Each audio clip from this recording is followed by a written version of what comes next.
En la mañana, a las 6 de la mañana, tuvimos un mensaje especial basado en Mateo capítulo 28. Vimos la resurrección de nuestro Señor Jesús. Y esa resurrección tiene un impacto en nuestras vidas y un impacto que prolonga. Una de las cosas que vimos es, si Él venció a la muerte, Él es ese Dios que es Dios nuestro eternamente y para siempre. Él nos puede guiar más allá de la muerte. Y eso es algo que nos da mucha esperanza, ¿verdad? Mucha esperanza. Y el día de hoy, en estas dos reuniones de 10 y 12, estaremos observando un capítulo en Primera de Corintios. Acompáñame, si traes tu Biblia, si usas tu teléfono para ver la Biblia, ábrelo ahí en Primera de Corintios capítulo 15. Veremos un capítulo que habla acerca de la resurrección, no solamente de Jesús, sino la resurrección de los muertos. Nos dará esperanza al final para poder ver lo que se acerca y que es para todos nosotros inevitable, que es la muerte. Ver cómo el Señor es ese Dios nuestro eternamente y para siempre, que puede guiarnos más allá de la muerte. Vamos a leer simplemente los primeros 8 versículos de este capítulo, aunque lo veremos completo. Y vamos a orar y poner este tiempo en manos del Señor. Dice así, Primera de Corintios 15, versículo 1. Además, os declaro, hermanos, el evangelio que os he predicado, el cual también recibisteis, en el cual también perseveráis, por el cual asimismo, si retenéis la palabra que os he predicado, sois salvos. Si no, creísteis en vano, porque primeramente os he enseñado lo que asimismo recibí, que Cristo murió por nuestros pecados, conforme a las Escrituras, y que fue sepultado y que resucitó al tercer día, conforme a las Escrituras, y que apareció a Cefas y después a los 12, después apareció a más de 500 hermanos a la vez, de los cuales muchos viven aún y a otros ya duermen. Después apareció a Jacobo, después a todos los apóstoles y al último de todos, como a un abortivo, me apareció a mí. ¿Oramos? Señor, gracias por permitirnos abrir tu palabra en esta tarde, Señor, en esta mañana, Señor.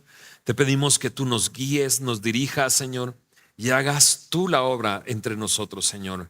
Habla nuestras vidas, transformando nuestras vidas, Señor. Gracias, Señor, porque, Señor, mientras celebramos que tú estás vivo, Señor, ayúdanos a entender lo que tú has hecho por nosotros para poder vivir como tú vives, Señor, en ti, Señor. Gracias, Señor, por este tiempo, en el nombre de Jesús. Amén, amén. Esta primera carta a los Corintios era una carta donde Pablo estaba respondiendo a preguntas que les habían hecho. Una iglesia bastante extraña, de hecho, la iglesia de Corinto, con muchas prácticas extrañas, que lo que hace Pablo es tratar de poner orden en cada una de esas preguntas. Hay una razón. Esta iglesia es una iglesia muy carnal, vive en la carne, no está viviendo conforme al poder que hay en el Espíritu Santo para vivir la vida cristiana, sino está viviendo carnalmente. Es una iglesia que se divide, una iglesia que se polariza. Pero tenían muchas otras cuestiones, y Pablo lo que hace a través de los capítulos es ir respondiendo cada una de estas. Y una de las preguntas que tenían, o de lo que comenzaba a circular dentro de la iglesia, es: no hay resurrección de los muertos. O sea, eso de la eternidad y eso de que nosotros vamos a resucitar con Él, no hay. Y entonces Pablo lo que hace es poner orden y hablar acerca de la resurrección de Jesús, de tal manera que pueda tener un impacto en esta iglesia que de pronto necesita volver a vivir conforme a la Escritura y en el poder del Espíritu Santo. Y lo que hace Pablo en esta primera porción que leímos es poner la prueba de que Jesús ha resucitado. Y es lo primero que hace. Todavía no llegamos a donde él les dice, ¿cómo dicen algunos que no hay resurrección? Yo me adelanté, ya les spoileé la mitad del mensaje. Pero tenía que dar una razón de por qué está hablando acerca de la resurrección. Había personas que decían no hay resurrección de los muertos. Y entonces Pablo dice, a ver, Cristo resucitó. ¿Y cuál es la prueba de que resucitó? En los primeros 2 versículos encontramos una primera respuesta. La prueba de que Jesús resucitó es que tú eres salvo. Mira cómo se los dice. Les declaro el evangelio que les he predicado. O sea, ellos escucharon la predicación del evangelio por Pablo. La iglesia lo recibió, dice ahí en el versículo 1, el cual también recibiste. Y la iglesia perseveraba en ese evangelio, como dice ahí al final del versículo 1, en el cual también perseveráis.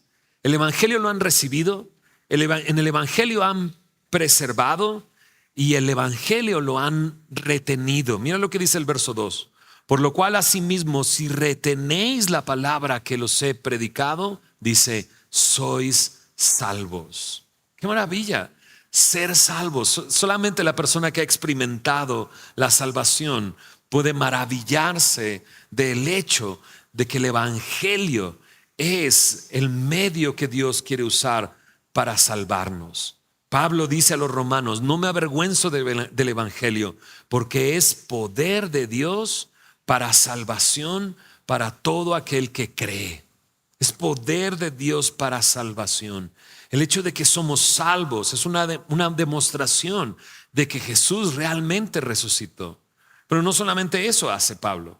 Pablo en el versículo 3 y 4 nos menciona cuál es el evangelio y nos da una segunda prueba de que Jesús resucitó. Dice, este es el evangelio. Esto es lo que predicamos, que Cristo murió por nuestros pecados, que fue sepultado, que resucitó al tercer día. Ese es el evangelio. Esas son las buenas nuevas. ¿Por qué son buenas nuevas? Porque tenemos malas noticias en nuestra vida. La Biblia me dice que todos hemos pecado y no necesita ni siquiera la Biblia decirme que soy un pecador. Lo sé, porque he mentido, porque he fallado, porque he hecho esas cosas que sé que están mal hacerlas, que lastiman a otros y que incluso me han metido a mí en problemas. Hemos pecado. La paga del pecado es muerte. Por cuanto todos pecaron, dice Pablo en Romanos capítulo 6, todos han sido destituidos de la gloria de Dios. No podemos ver a Dios porque somos pecadores. No podemos formar parte de su reino. No tenemos vida eterna, acceso a Él si somos pecadores. Por eso las buenas noticias es que alguien murió por nuestros pecados. Y murió y fue clara su muerte, que dice ahí, fue sepultado, no hay duda, Él realmente murió. Y luego dice, y resucitó al tercer día. Esto demostrando que la muerte no podía retenerlo. La muerte no podía retenerlo. Ahora, ese es el evangelio, esas son las buenas noticias. Cristo murió por nuestros pecados, fue sepultado, resucitó al tercer día. Pero en 2 ocasiones, en esos 2 versículos, dice esta frase, conforme a las Escrituras. La segunda prueba de que Jesús resucitó es que había sido anunciado en las Escrituras. Venimos de estudiar el libro de Isaías, ¿verdad que sí? Pasamos un año completo, pero yo no sé tú, pero yo, no sé tú, pero yo, uno de los highlights, una de las partes más prominentes dentro de todo el libro de Isaías que estudiamos fue Isaías 53, donde pudimos ver claramente al siervo, al Mesías, al Cristo sufriente. Mira lo que dice Isaías, recordemos lo que dice Isaías capítulo 53.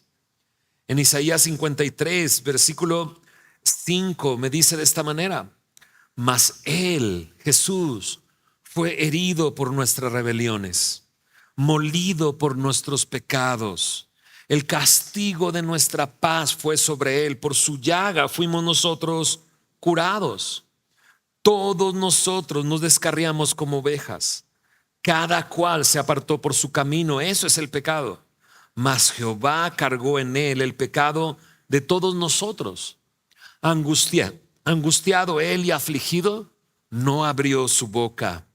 Como cordero fue llevado al matadero, y como oveja delante de sus trasquiladores enmudeció y no abrió su boca. Por cárcel y por juicio fue quitado, y su generación, ¿quién la contará?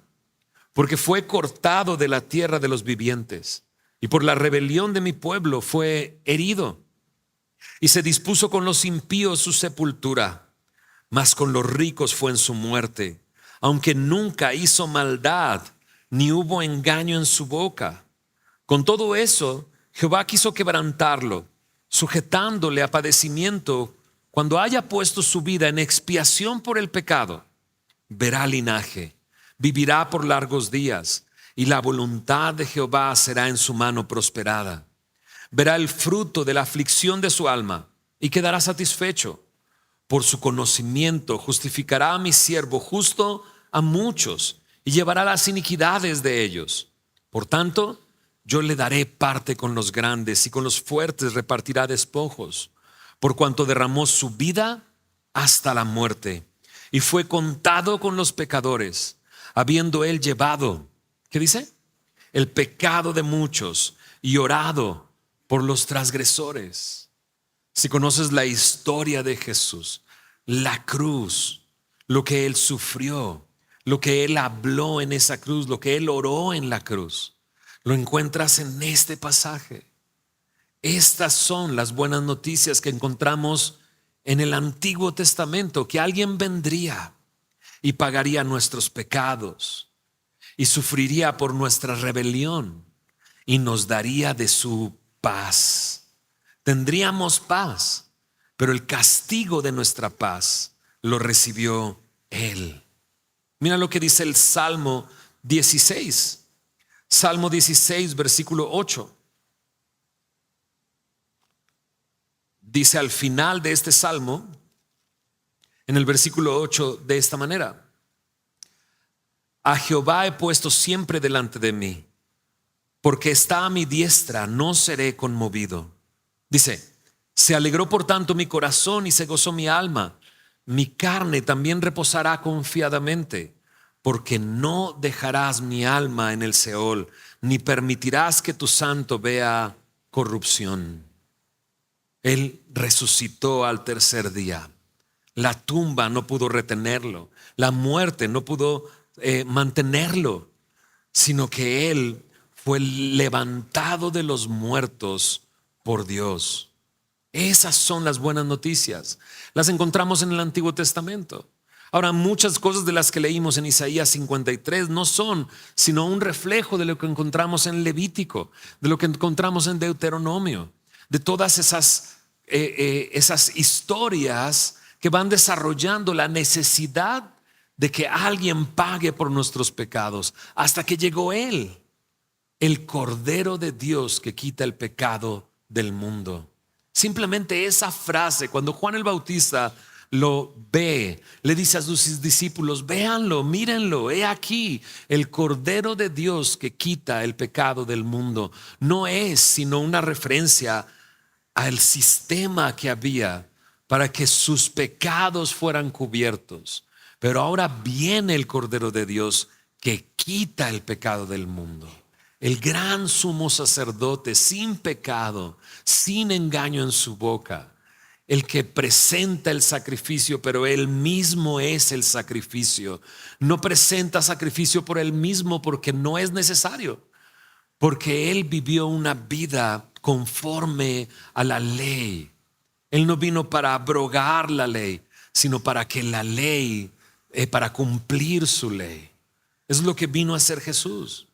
Así es que sí, Jesús resucitó porque fue anunciado desde el Antiguo Testamento. Pero también al final del pasaje que leímos, Pablo se atreve a decir: ok, y yo sé a quién se presentó vivo. Se presentó a Cefas, luego se presentó a los 12, ¿no? Que hace referencia a los discípulos, aunque ya no eran 12, eran 11, ¿verdad? Pero hace referencia a sus discípulos. Se presentó a Cefas, que es Pedro, Simón Pedro. Se presentó a los 12, o sea, a los discípulos. Se presentó en una ocasión, dice Pablo, a 500 hermanos al mismo tiempo. Y luego por último, bueno, se presentó a Jacobo, que Jacobo es el hermano, el medio hermano de Jesús, hijo de María y José. Se presentó a Jacobo.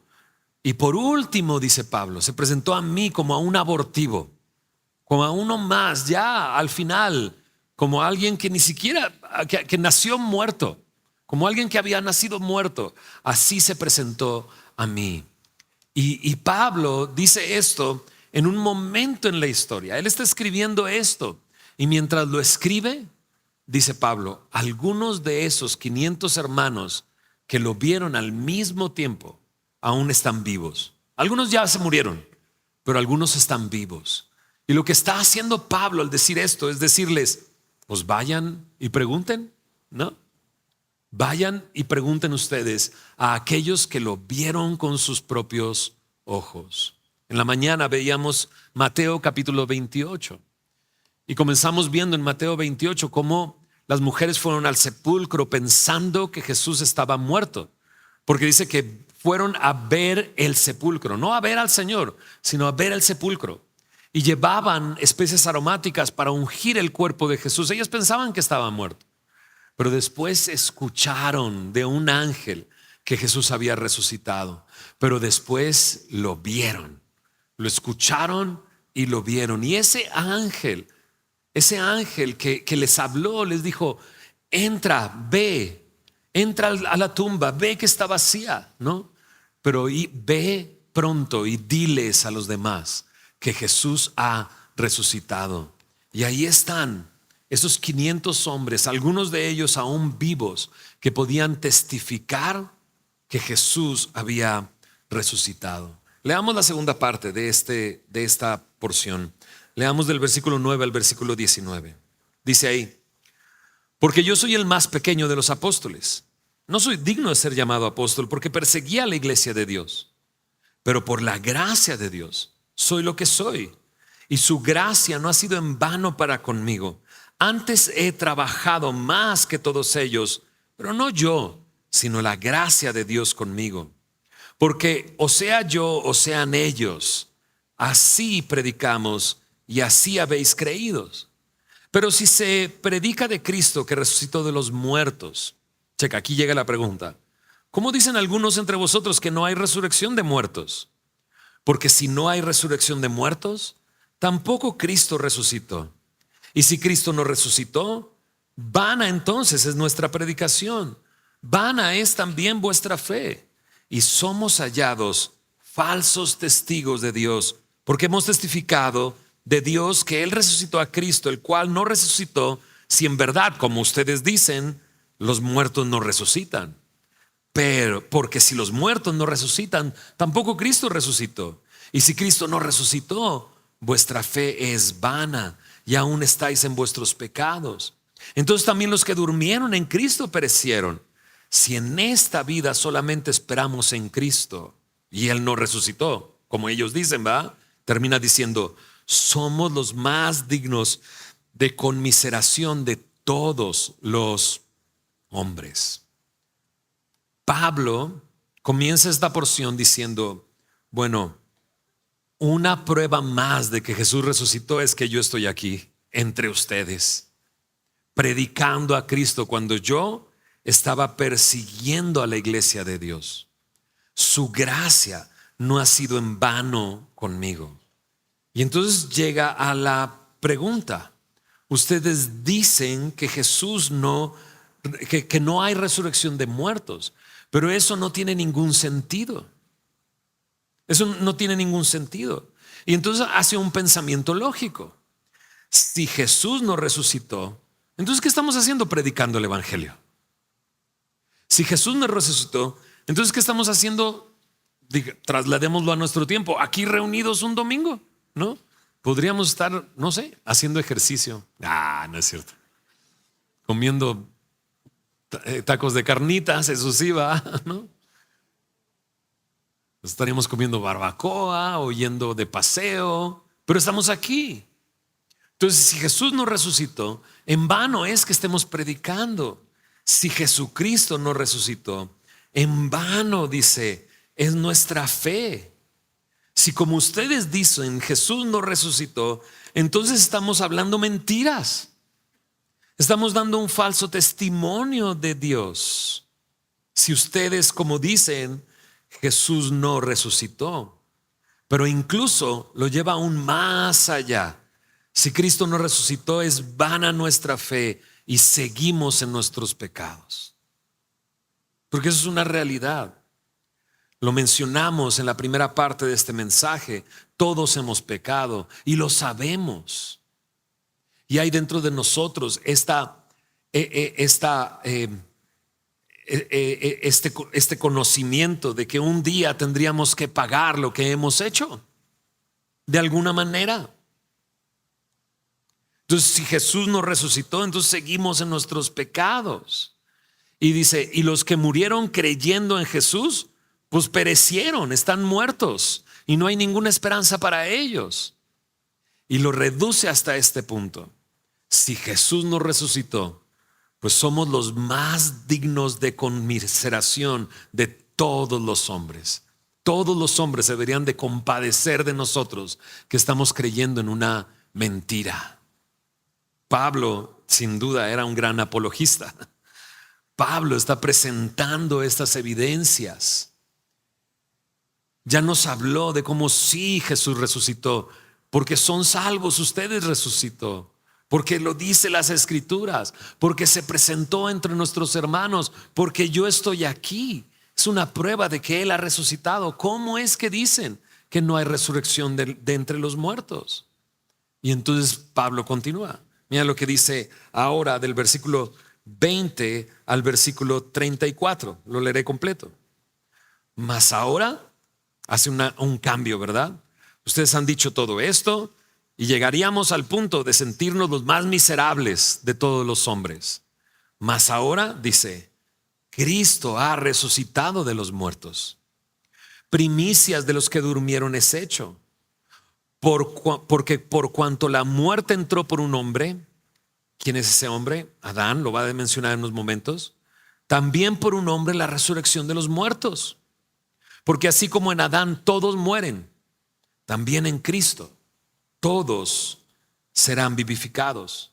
Pero cada uno a su debido tiempo. Cristo las primicias, luego los que son de Cristo en su venida, luego el fin. Nosotros terminamos Isaías, ¿verdad? Mira, hablemos del fin otra vez. Cuando entregue el reino al Dios y Padre, cuando haya suprimido todo dominio, toda autoridad y potencia, cuando haya triunfado como un victorioso, como vimos la semana pasada. Porque preciso es que Él, ¿qué dice? Reine hasta que haya puesto a todos sus enemigos debajo de sus pies. Está hablando de su reino, pero llegará hasta el final. Mira lo que dice el verso 26. Y el postrer enemigo que será destruido es la muerte. ¿Okay? Porque todas las cosas las sujetó debajo de sus pies. Y cuando dice que todas las cosas han sido sujetadas a Él, claramente se exceptúa a aquel que sujetó a Él todas las cosas. Pero luego que todas las cosas le están sujetas, entonces también el Hijo mismo se sujetará al que le sujetó a Él todas las cosas, para que Dios sea todo en todos. De otro modo, ¿qué harán los que se bautizan por los muertos si en ninguna manera los muertos resucitan? ¿Por qué pues se bautizan por los muertos? ¿Y por qué nosotros peligramos a toda hora?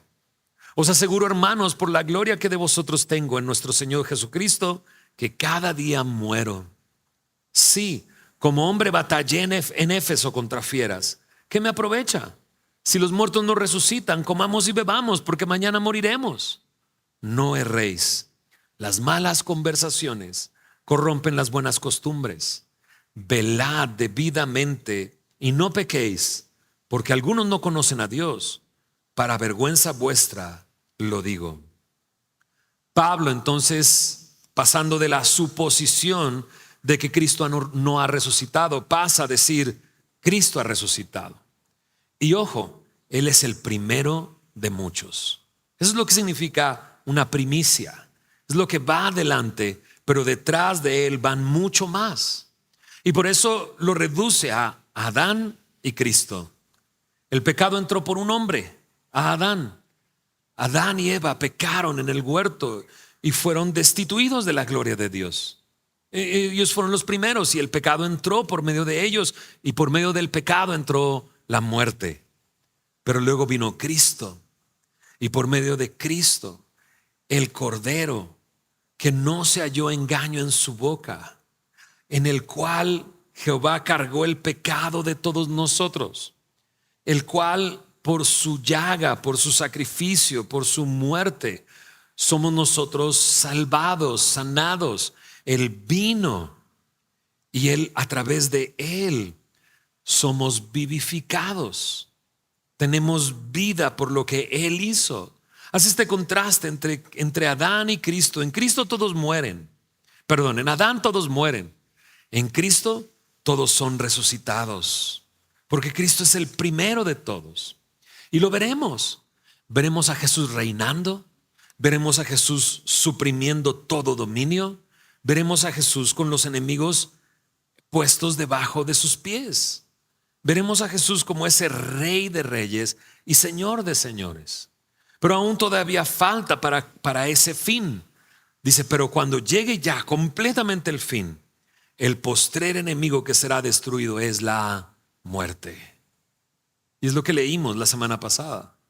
Es este cielo nuevo y tierra nueva, porque Él tiene el poder de hacer todas las cosas nuevas. Y entonces estar con nosotros en ese tabernáculo de Dios con los hombres, donde ya no hay más muerte.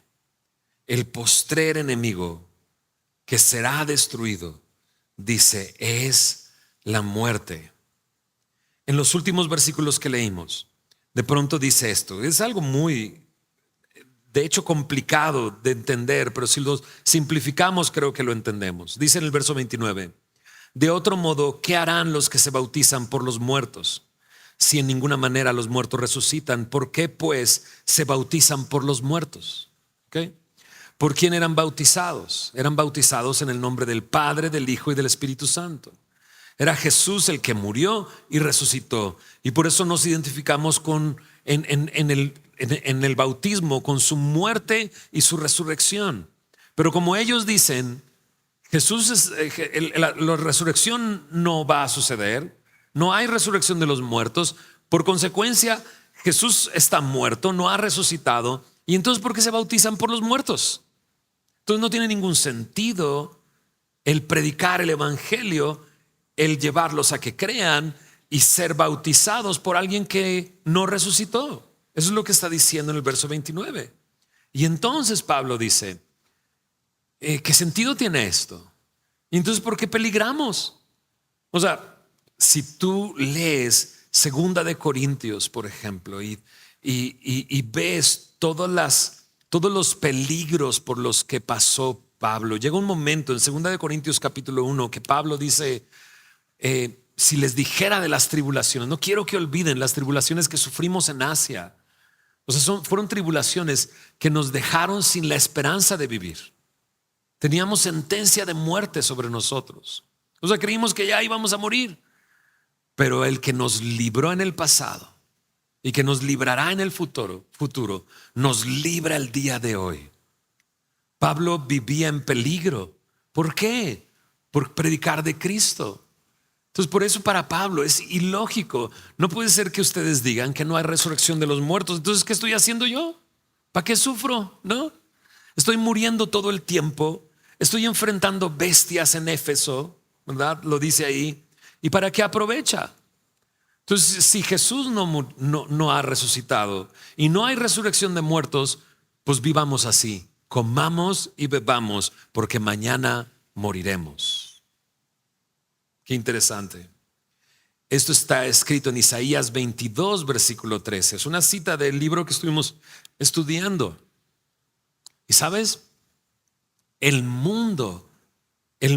sistema de este mundo muchas veces vive de esta manera. Comamos y bebamos, porque mañana moriremos. ¿De qué sirve? Nada.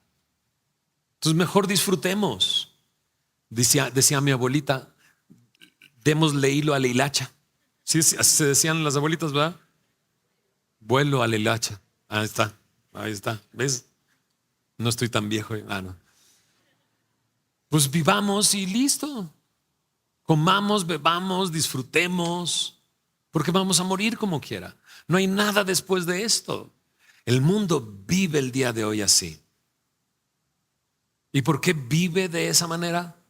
Porque cree que no hay nada después de la muerte, pero tú y yo sabemos que como Jesucristo resucitó, hay una eternidad que podemos vivir con Él. Pablo dice, entonces, ¿para qué peligro? Entonces mejor vamos a unirnos con todos, comamos y bebamos, porque como quiera vamos a morir. Pero Pablo dice, no. La resurrección de Jesús, lo que celebramos el día de hoy, te debe de hacer vivir de esta manera, velando. Dice ahí, versículo 34, velad debidamente y no pequéis. De esa manera debemos de vivir. Mira cómo lo dice el mismo Pablo en Primera de Tesalonicenses capítulo 5. Primera de Tesalonicenses capítulo 5 verso 4. Mira lo que dice ahí. Mas vosotros, hermanos, no estáis en tinieblas, para que aquel día os sorprenda como un ladrón. Porque todos vosotros sois, ¿qué dice? Hijos de luz e hijos del día. No somos de la noche ni de las tinieblas. Por tanto, no durmamos como los demás. Comamos y bebamos porque vamos a morir. No durmamos como los demás, sino velemos y seamos sobrios. Pues los que duermen de noche duermen, y los que se embriagan de noche se embriagan.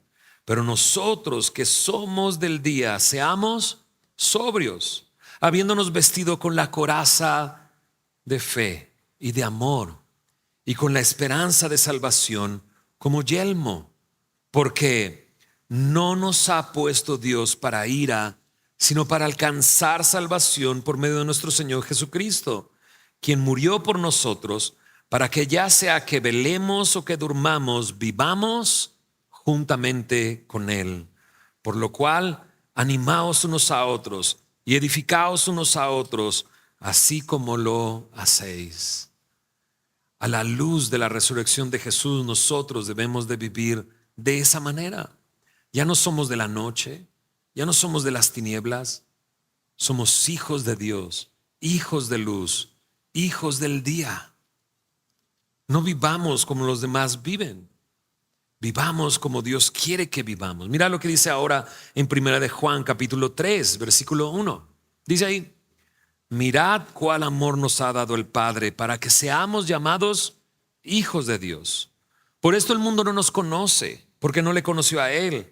Amados, ahora somos hijos de Dios y aún no se ha manifestado lo que hemos de ser, pero sabemos que cuando Él se manifieste, seremos semejantes a Él, porque le veremos tal como Él es. Y todo aquel que tiene esta esperanza en Él, ¿qué dice? ¿Cómo? Se purifica a sí mismo, así como Él es puro.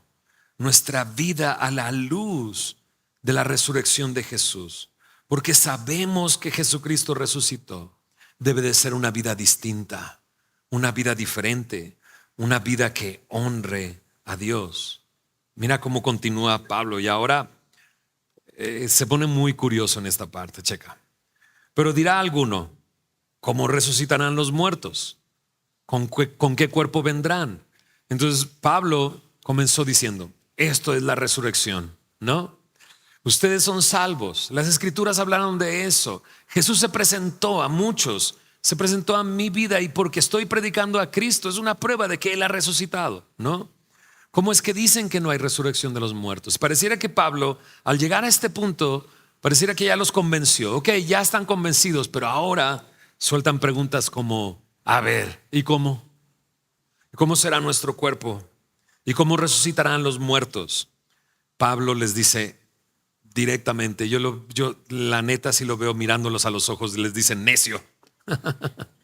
lo que tú siembras no se vivifica, sino muere antes. Y lo que siembras no es el cuerpo que ha de salir, sino el grano desnudo, ya sea de trigo, de otro grano, pero Dios le da el cuerpo como Él quiso y a cada semilla su propio cuerpo. Entonces, lo primero que hace es hacer un ejemplo acerca de la agricultura, ¿no? Cuando tú siembras una semilla, cuando brota de la tierra no sale una semillota. ¿Qué es lo que sale? Un árbol que da fruto, que trae esa misma semilla que tú pusiste ahí en la tierra. Y hace algo que es obvio. El grano, para que pueda ser germinado, tiene que morir. Entonces no va a ser que siembres una semilla y entonces saldrá una semillota. Pero sí las características de ese árbol están contenidas en esa semilla. Mira, y luego continúa. No toda carne es la misma carne, sino que una carne es la de los hombres, otra carne la de las bestias, otra la de los peces y otra la de las aves. Entonces se va al mundo animal. Y sin duda, esto es cierto. Tú agarras una bestia de la tierra, la sueltas en el mar, se hunde, se muere, porque su cuerpo no está preparado para vivir en el agua. Pero tú tomas un pez que está diseñado para estar en el agua y lo sacas de ahí, ¿qué sucede? Muere. Por tanto, cada cuerpo está diseñado para cada ambiente, dice en el verso 40. Y hay cuerpos celestiales y cuerpos terrenales, pero una es la gloria de los celestiales y otra la de los terrenales. Una es la gloria del sol, otra la gloria de la luna y otra la gloria de las estrellas. Pues una estrella es diferente de otra en gloria. Así también es la resurrección de los muertos. Me encanta esta parte. Se siembra en corrupción, resucitará en incorrupción. Se siembra en deshonra, resucitará en gloria. Se siembra en debilidad, resucitará en poder. Se siembra cuerpo animal, resucitará cuerpo espiritual. Hay cuerpo animal y hay cuerpo espiritual. Así también está escrito. Fue hecho el primer hombre Adán, alma viviente. El postrer Adán, espíritu vivificante. Mas lo espiritual no es primero, sino lo animal, luego lo espiritual. El primer hombre es de la tierra, terrenal. El segundo hombre, que es el Señor, es del cielo. ¿Cuál el terrenal? Tales también los terrenales. ¿Cuál el celestial? Tales también los celestiales. Pablo empieza a acomodar las cosas. Y en esta porción, a través de la agricultura, a través de los cuerpos de animales y de otras bestias y peces, y a través de los cuerpos celestiales, del sol, la luna, las estrellas, comienza a mostrar, o sea, tú no quieres llevarte la corrupción de este lugar para allá. Y tú no quieres llevarte la debilidad de aquí allá, ¿no? Y aquellos que estamos ya en los 50, no puedo creer que pueda decir ya eso yo. Aquellos que ya estamos en los 50, no, acabo de llegar a los 50, pero cómo es débil nuestro cuerpo ya. ¿A poco no? Y de pronto escuchar, se siembra en debilidad, pero resucita en poder, me hace pensar en volver a despertar sin ningún dolor. Así, fresco como lechuga, con un nuevo cuerpo, adaptado para esa situación. Nunca es al revés, primero lo espiritual y lo terrenal, primero lo terrenal y luego lo celestial. Entonces tenemos un cuerpo adaptable para vivir aquí, pero tendremos un cuerpo adaptable para vivir allá. De pronto dices, no, pero a mí dime qué onda. Y muchas veces nos vamos a esta realidad. Tendremos un cuerpo semejante al cuerpo de Jesús. Y cuando vemos a Jesús resucitado, lo vemos comiendo. Qué rico, ¿va? Pide de comer, entonces tiene hambre, pero come, ¿verdad? Lo puedes tocar, no es así como coco, ¿verdad? Así, ¿no? El que me entendió, ¿verdad? Sino que lo puedes tocar, se puede sentar en una silla, lo pueden ver, lo pueden escuchar, ¿verdad? Puedes entablar una conversación con Él. Cosas extrañas de pronto aparece y luego desaparece. Eso va a ser muy divertido también, ¿no? Pero podemos relacionarnos entre nosotros. Un cuerpo adaptable a una nueva realidad, un nuevo cuerpo para una nueva tierra y un nuevo cielo. Concluye de esta manera: y así como hemos traído la imagen del terrenal, traeremos también la imagen del celestial. Por esto digo, hermanos, que la carne y la sangre no pueden heredar el reino de Dios. La carne y la sangre no pueden heredar el reino de Dios. Dice, ni la corrupción hereda la incorrupción. He aquí os digo un misterio. No todos dormiremos, pero todos seremos transformados en un momento, en un abrir y cerrar de ojos, a la final trompeta. Porque se tocará la trompeta y los muertos serán resucitados incorruptibles y nosotros seremos transformados. Pablo vivía con la certeza de que Jesús venía pronto. Jesús viene pronto. Y creo que esto está escrito para que nosotros vivamos de esa manera también, sabiendo que Jesús viene pronto, con la esperanza de ser transformados. Versículo 53. Porque es necesario. ¿Es qué? Necesario que esto corruptible se vista de incorrupción y esto mortal se vista de inmortalidad. Y cuando esto corruptible se haya vestido de incorrupción y esto mortal se haya vestido de inmortalidad, entonces se cumplirá la palabra que está escrita: sorbida es la muerte en victoria. ¿Dónde está, oh muerte, tu aguijón? ¿Dónde, oh sepulcro, tu victoria? Ya que el aguijón de la muerte es el pecado y el poder del pecado, la ley. Mas gracias sean dadas a Dios que nos da, ¿qué cosa? La victoria por medio de nuestro Señor Jesucristo. Así que, hermanos míos, amados, estad firmes y constantes, creciendo en la obra del Señor siempre, sabiendo que vuestro trabajo en el Señor no es en vano. Es necesario. Esto es fuerte, pero es necesario. Es necesario que algunos muramos. Es necesario que todos seamos transformados. Es necesario. Es necesario para que haya esta transformación en nuestros cuerpos.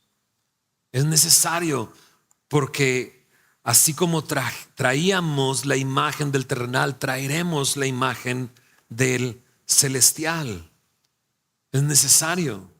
Y a veces la muerte es algo doloroso. La muerte de un familiar es algo doloroso. Pero cuando sabemos que Jesucristo resucitó y sabemos que esa persona hizo lo que al principio del capítulo leímos, recibió la predicación del Evangelio, perseveró en la predicación del Evangelio, retuvo esa palabra que ha sido predicada y fue salvo, entonces sabemos que la muerte no tiene poder sobre él, que el sepulcro no tiene ninguna victoria, porque él vive, nosotros viviremos. Jesús lo dijo, Juan capítulo 14 verso 19, porque yo vivo, ustedes vivirán. Esa es la realidad de la resurrección.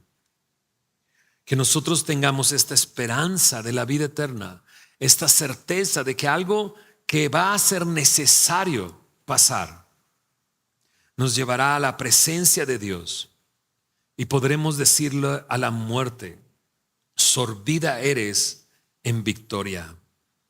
Sorbida, ¿no? Dice sorbida, sorbida, ¿cómo que sorbida? Y lo busqué y es sorbida. Literal, así. Sorbida es la muerte en victoria, como si fue tragada y destruida por completo. ¿Qué es lo que destruyó la muerte? La muerte de nuestro Señor Jesús. ¿Cómo sé de su victoria? que Jesús está vivo el día de hoy, que ha resucitado, que es una realidad, pero nos lleva hacia otro punto. El último versículo dice: hey, sigan creciendo y hagan la obra del Señor, porque si ustedes siguen creciendo y hacen la obra del Señor, no será en vano.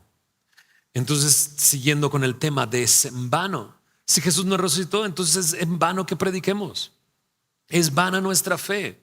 Pero si Jesús resucitó, vale la pena nuestra fe. Vale la pena predicar a Cristo. Vale la pena vivir distinto. Vivir para Él. Amén. Amén. Señor, gracias por tu palabra, Señor.